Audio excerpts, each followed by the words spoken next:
Bonjour à tous, bienvenue dans cet épisode hors série de Projetez-vous dédié à la communauté des néo-leaders. On va apporter pour toi et on l'a pensé pour toi tout ce qui est en rapport avec le leadership d'aujourd'hui. Ici, on plonge au cœur des défis, des stratégies et ce sera co-animé avec Fawzi Mala. Bonjour Mervette et bonjour à tous les auditeurs. C'est toujours un plaisir renouvelé de parler autour des thématiques du leadership. Alors abonne-toi, rejoins-nous sur la plateforme préférée. Nous enregistrons en studio, donc tu peux nous voir aussi sur YouTube pour avoir une meilleure expérience. Pour en savoir plus et accéder à toutes nos ressources, inscris-toi à la communauté des néo-leaders. Et maintenant, suite à l'épisode du jour. Let's go! Bonjour à tous, bienvenue dans ce nouvel épisode hors série spécial néo-leaders du podcast Projetez-vous. Je suis aujourd'hui encore avec Fawzi Malark, mon co-animateur. Bonjour Fawzi. Bonjour Mervette. Alors aujourd'hui, on va parler de l'intelligence collective. Alors, l'intelligence collective, ça c'est un sujet extrêmement important dans le milieu du leadership. C'est une thématique en fait qui est sous-évaluée. En tout cas, on en parle beaucoup, on n'en fait pas beaucoup, l'intelligence collective, ou surtout on n'organise pas assez. Et j'espère qu'à travers cet épisode, on va pouvoir connaître les tenants et les aboutissants en fait, d'une bonne conception d'intelligence collective au sein des équipes. Je suis tout à fait d'accord avec toi. Pour moi, j'ai toujours travaillé en intelligence collective. J'ai trouvé que la puissance, plus on la met à contribution, et plus on peut avoir des solutions. Mais d'abord, on en parle, on est rentré dans le vif du sujet. Qu'entend-on vraiment par intelligence collective? Est-ce que Fawzi, tu pourrais nous en dire un peu plus par ce terme et à quoi ça nous sert? L'intelligence collective, ça veut dire qu'il y a en effet une personne, on pourrait imaginer une personne imaginaire qui serait le produit en fait des membres de toute une équipe. Imagine-toi, on est une équipe de 10 personnes. L'intelligence collective, ça va être une 11e personne qui va nous permettre de connaître, de capitaliser l'intelligence de tous, mais surtout de permettre à travers une synergie d'en tirer de nouvelles connaissances. C'est ça l'intelligence collective. Il y a l'intelligence personnelle qui n'est pas juste j'ai un QI de plus de 120, ça ne veut absolument rien dire. L'intelligence, c'est la capacité de comprendre les situations que l'on est en train de vivre. L'intelligence collective, mais c'est aussi notre capacité à comprendre ce qui se passe au sein d'une équipe et d'en tirer des enseignements et de capitaliser un maximum pour justement anticiper, améliorer l'efficacité de l'équipe, mais surtout améliorer bien sûr l'expérience de l'équipe. Ça, c'est important. Je suis tout à fait d'accord avec toi. Pour moi, l'intelligence collective sert à à trouver des solutions, à être innovant. Et pourquoi ça fonctionne? Parce qu'on est plusieurs dans une salle d'horizons différents, d'âges différents, d'expériences différentes. Et quand on met à contribution chacune de ces personnes, eh bien, ça nous permet d'avoir une meilleure solution à laquelle on n'aurait pas pensé par soi-même, une solution qui est construite petit à petit, et puis aussi d'être innovant. Et moi, je l'enseigne dans les universités, ça s'appelle Intercultural Management. Plus on a une équipe diversifiée avec différents profils, femmes, hommes, de différentes régions, de différentes générations, plus cette intelligence collective va être efficace et va apporter des solutions ou des innovations. Est-ce que tu aurais un exemple concret justement d'utilisation de cette intelligence collective que tu as expérimentée? Il y en a plusieurs. Déjà, il y en a une qui est assez connue, c'est le brainstorming. Tout le monde en a fait forcément. Au-delà même de la technique, c'est surtout l'intention. On revient toujours sur ça, l'intention que peut avoir toute l'équipe à vouloir justement partager des situations, des expériences ou une problématique. Et en effet, c'est assez simple à mettre en place. C'est une réunion qu'on va décider d'avoir, qui peut être récurrente ou pas, pendant laquelle on va se mettre autour d'une table et on va essayer de voir quelle est la problématique qu'on veut résoudre et on va partager toutes les solutions que peut avoir toute l'équipe sur la résolution en fait de cette problématique. Et bien sûr, en échangeant, à travers les échanges en fait des membres en fait qui réalisent ce brainstorming, on va trouver des idées justement de résolution. Et puis à la fin, on va en tirer vraiment peut-être celle qui paraît la plus efficace. Alors, le brainstorming, c'est pas forcément là où on va construire en fait la solution. Oui. Mais c'est là où on va justement réfléchir à ce que pourrait être la solution. Et ensuite, bien sûr, on peut enchaîner sur une réunion beaucoup plus, on va dire, conceptrice de solutions, beaucoup plus, en fait, qui rentre un peu plus dans le fond, en fait, du sujet. Mais voilà, brainstorming, c'est l'exemple basique. Ben, c'est très bien. Et puis moi, là, je vois du côté leadership, je vois que le leader, il a tout intérêt à s'appuyer sur cette intelligence collective. Quels en sont pour toi les bénéfices pour ce leadership, pour ce leader, pour son équipe, d'avoir utilisé cette intelligence collective? Tout d'abord, l'intelligence collective nécessite, pour répondre à cette question, nécessite aussi qu'on puisse en avoir une idée claire. Parce que souvent, on parle d'intelligence collective, c'est très nébuleux. Hein. Ah oui, on a développé une intelligence collective. Mais sur quoi on se base pour savoir si on en a une? Premièrement, on se base sur l'existence d'un système de capitalisation en fait, de connaissances.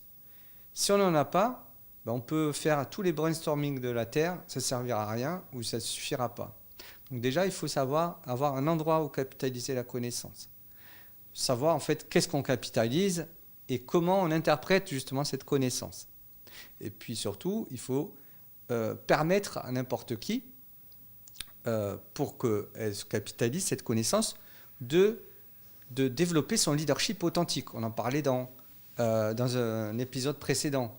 Pourquoi? Parce que si personne n'ose faire de feedback, et on en parlera aussi un peu plus dans un autre, mais plus, si personne n'ose en fait faire un feedback, comment vous voulez capitaliser en fait la connaissance et permettre à l'intelligence collective d'être efficace? C'est pas possible.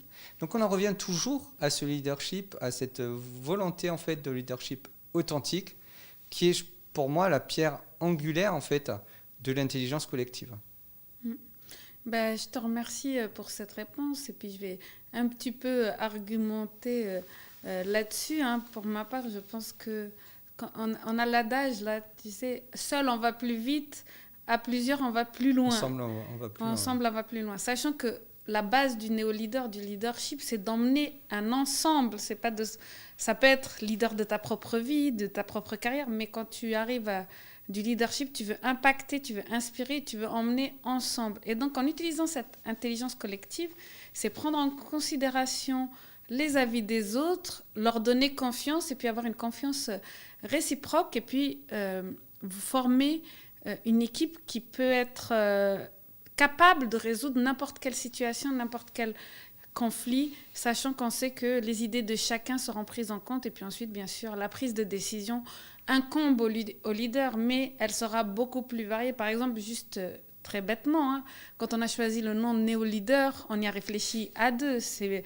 l'un a proposé, c'est toi en l'occurrence qui a proposé les noms, et puis brainstorming, et puis on est venu avec cette version améliorée que si tu l'avais proposé tout seul. Et c'est un peu ça, je pense, l'essence. Puis on l'a partagé, toi tu l'as partagé autour de toi, moi j'ai partagé à mes associés, et puis on est arrivé à trouver, grâce à l'intelligence collective, en fait, cette marque.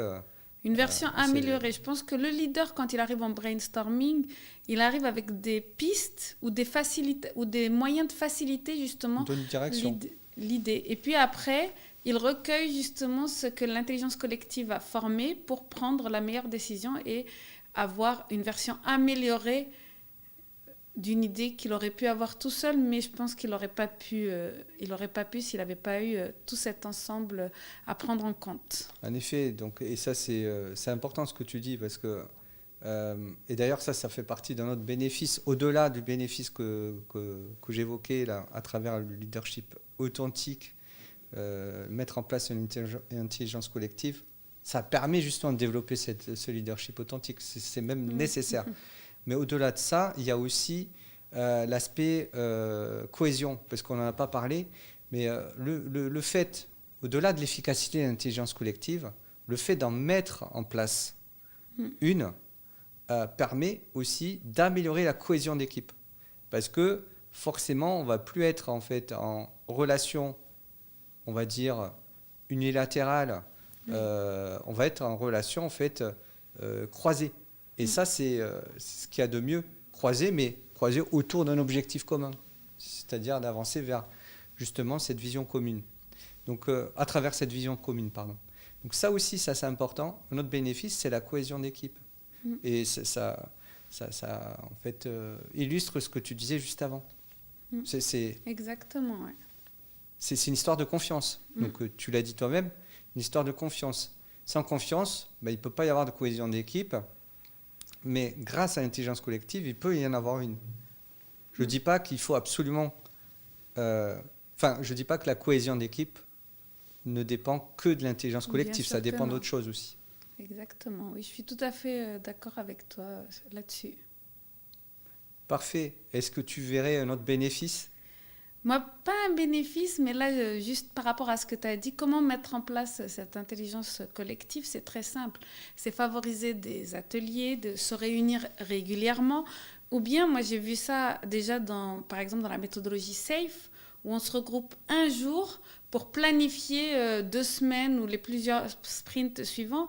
Et puis aussi, à un moment, on fait un événement dans l'équipe où on se réunit un jour, on fait des petits jeux ludiques et puis après on parle de la vision, des objectifs et de comment atteindre ensemble ces objectifs-là. Et c'est pareil, malheureusement, si on arrive face à une dure réalité, si on a un conflit à gérer, on se pose 5 heures dans une salle, on a un petit peu de boisson, on a un petit peu de simplicité. Côté informel, important. Exactement.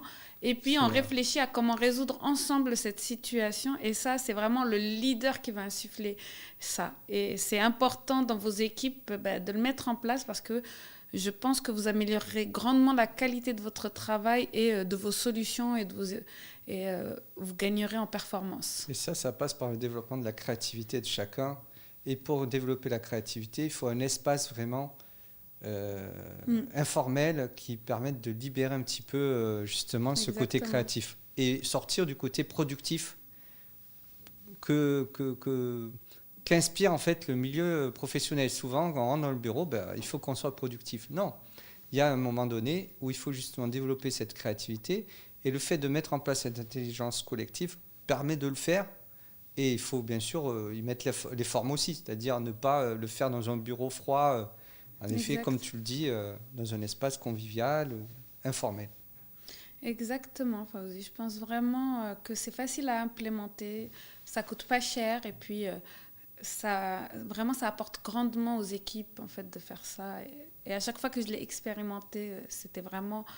On en ressortait des plans d'action finalement sans même s'apercevoir qu'on avait travaillé pendant cet événement informel finalement. Complètement. Et il ne faut pas oublier les personnalités qui sont introverties. Pardon. Mais comme moi j'ai pu l'être, c'est par l'expérimentation de cette intelligence collective qu'on va justement améliorer ce partage et cette envie en fait d'alimenter l'intelligence collective. Je dis ça parce que souvent quand on est manager ou qu'on organise ce type de réunion, comme tu l'as évoqué, on est face forcément à des personnes qui vont être un peu plus introverties que les autres. Oui.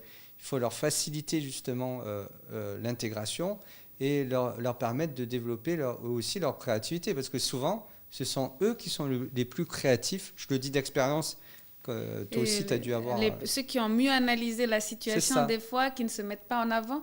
Et c'est ce dont je parlais dans la diversité, justement. Moi, je vois aussi le problème des femmes qui vont se mettre en arrière, qui ne vont pas couper la parole, alors que les hommes vont...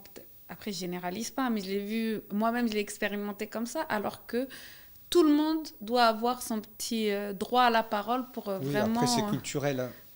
Tout dépend du pays dans lequel on est, donc tout dépend aussi ça. Donc vraiment favoriser écouter toutes les diversités, introvertis, extravertis, hommes, femmes, Des âgés, cultures différentes aussi. expérimentés, pas expérimentés, parce que des fois, l'idée vient d'un jeune qui vient d'arriver, qui a 2 ans d'expérience. On aurait tendance à ne pas l'écouter, mais peut-être qu'il a justement quelque chose qu'il a vu dans l'école ou bien sur le marché ou des choses comme ça, peut-être aussi de valeur à l'équipe. Oui, et puis culture aussi. Moi, je me souviens quand je travaillais au sein d'une grande société de services informatiques, dont je tairai le nom.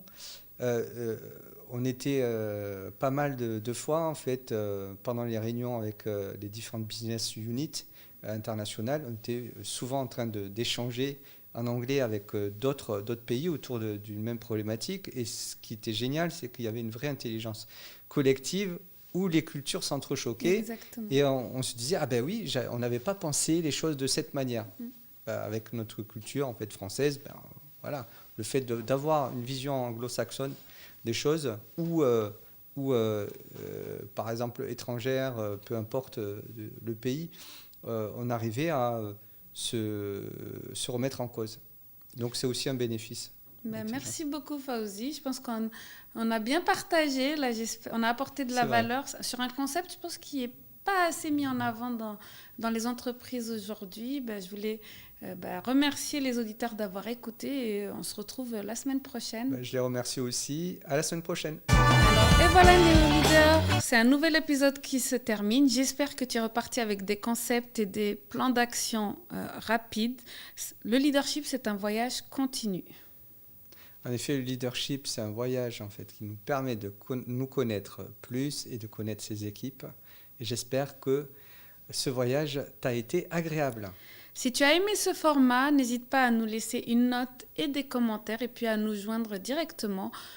N'hésite pas aussi à t'inscrire à la communauté NéoLeader si vraiment tout ce qu'on t'a dit t'a touché. Et je te dis à la semaine prochaine pour un nouvel épisode hors série. À la semaine prochaine.